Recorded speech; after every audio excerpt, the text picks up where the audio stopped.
Video WC umum di tempat terbuka menarik perhatian warganet. Hal itu diketahui dari unggahan akun TikTok @callmebeni21 pada Rabu 10 Februari 2021. Dalam videonya, pengunggah merekam dua WC yang berada di tempat terbuka. WC umum itu berada di sebuah kebun dan bekas bangunan.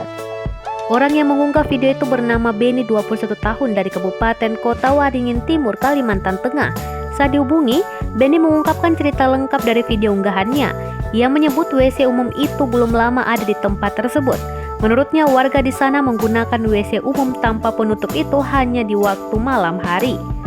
Meski begitu, ternyata Beni belum pernah mencoba menggunakan WC umum tersebut. Beni mengungkapkan WC umum di tempat terbuka itu adalah bekas rumah warga. Tembok bangunannya dirobohkan setelah pemilik rumah pindah. Warga sekitar lalu menjadikannya toilet di rumah itu sebagai WC umum. Pemuda itu mengaku iseng merekam video WC umum di tempat terbuka tersebut hingga viral.